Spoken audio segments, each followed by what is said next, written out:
តើបងមានចំណាប់អារម្មណ៍យ៉ាងម៉េចដែរក្នុងកម្មវិធីរបស់តារាថ្ងៃនេះ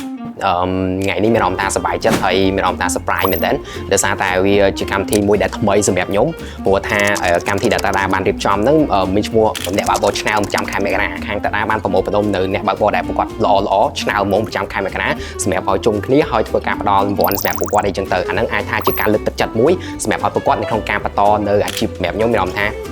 ជាកម្មវិធីមួយដែលល្អមែនទែនហើយខ្ញុំ recommend ឲ្យមានបន្តទៅមុខទៀតនិយាយទៅតរហូតហ្មងខែ2ខែ3អីចឹងទៅក្នុងនាមបងជាជ័យលាភីលេខ1ក្នុងកម្មវិធីតារា Creator Journey តើបងមានអ្វី5ឆាទៅកាន់អ្នកដែលទើបតែចាប់ដើមឬក៏អ្នកដែលមានចំណាប់អារម្មណ៍ក្នុងការបង្កើតមាតិកាពេលហ្នឹងមាន2 content ហើយ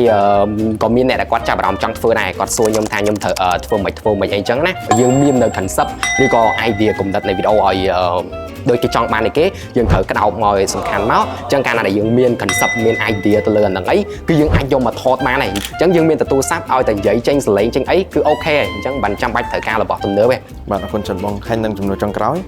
តើបងមានមូលហេតុអ្វីដែរដែលធ្វើឲ្យបងចូលរួមក្នុងកម្មវិធីតារា Creator Journey នេះដំបូងដល់ពេលដែលខ្ញុំឃើញនៅខាងតារាគេបានផ្សព្វផ្សាយតាក់ទងមួយកម្មវិធីប្រកួតមាតិកាហ្នឹងដំបូងខ្ញុំចាប់អារម្មណ៍ដែរហើយខ្ញុំថាខ្ញុំអត់ធ្វើទេប៉ុន្តែដោយសារតែពេលហ្នឹងខ្ញុំឃើញប្រព័ន្ធគេធំដែរអញ្ចឹងហើយយើងក៏គិតឡើងវិញអញ្ចឹងទៅហើយពេលហ្នឹងខ្ញុំកំឡុងពេលប្រទេសយើងកំពុងតែមានបញ្ហាដែរអញ្ចឹងខ្ញុំគិតថាពេលដែលខ្ញុំធ្វើទៅចំណូលដែលខ្ញុំទទួលបានប្រព័ន្ធដែលខ្ញុំទទួលបានហ្នឹងខ្ញុំនឹងធ្វើការបរិច្ចាគទាំងអស់ទៅខាងរយៈកងទ័ព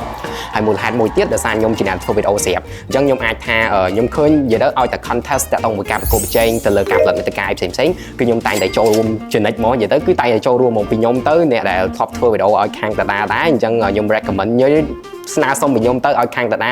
មានការធ្វើវីដេអូឲ្យបានកាន់តែច្រើនអ្នកដែលគាត់ចង់ផលិតមាតិកាហ្នឹងគឺគាត់អាចចូលរួមបញ្ចេញសមត្ថភាពរបស់ពួកគាត់នៅក្នុងការឲ្យគេ audience មើលឲ្យលក្ខណៈអ្នកខ្លះគាត់ចង់ធ្វើដែរប៉ុន្តែគាត់អត់ចេះធ្វើអញ្ចឹងគាត់អាចសាកល្បងនៅក្នុងការធ្វើទៅ